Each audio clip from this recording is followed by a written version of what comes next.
वर्ष 3000 में एक डायसन नेट पृथ्वी को लपेटता है, सौर ऊर्जा को पकड़ता है, जबकि तैरते हुए शहर आकाश में बहते हैं।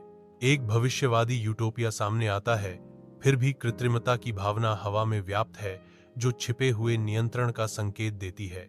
आकाश एक फिल्टर की हुई रोशनी से चमक रहा है, जो उम्र बढ़ने या जन्म के कोई संकेत नहीं दिखाता, केवल एक निर्मित अस्तित्व है।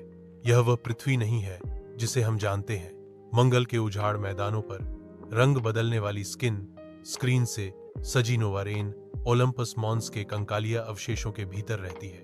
कोर गंभीर रूप से कराहता है। शून्यता जाग रही है। नोवा एक प्री क्वांटम टर्मिनल पर झुकी हुई एक रहस्यमय संदेश को समझती है। यह चेतावनी नहीं है, यह एक निमंत्रण है। धुंधली रोशनी वाले पुल पर होलोग्राफिक डिस्प्ले रहस्यमय प्रतीकों के साथ टिमटिमाते हैं। जब नोवा अपने एकत्रित दल को संबोधित करती है, हमारा मिशन अथाह फ्रिंज तक, जहां वास्तविकता पतली हो जाती है, हम उस चीज का सामना करेंगे जो समझ से परे है। नोवा ने घोषणा की। एस.एम स्वर में कहता है, बढ़ते हुए घेरे में घूमते और घूमते यूरेई खाई की ओर सरकती है। तारे मरती हुई चिंगारियों की तरह बुझ जाते हैं।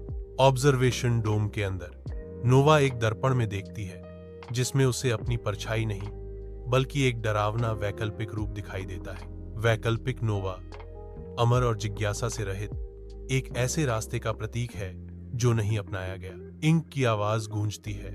शून्यता एक सत्य इंजन है।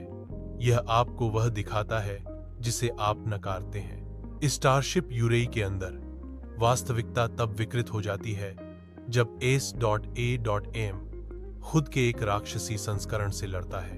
इंक कौवे जैसी भूख से चौड़ी आंखें एक अनदेखी शक्ति के खिलाफ संघर्ष करती है।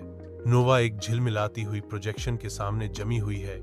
गाया की आवाज गूंज रही है, अपनी खोज को त्याग दो। फ्रिंज टूटती है, दृश्य ओवरलैप होते हैं। वास्तविकता का एक विकृत मोज़ेक। ओलंपस मॉन्स की उजाड़ चोटी पर एक अकेला फूल खिलता है, जो मंगल ग्रह की धूल में झिलमिलाता है। शून्यता जीवित है। डायसन नेट से घिरी पृथ्वी की पृष्ठभूमि में फूल अकेला खड़ा है।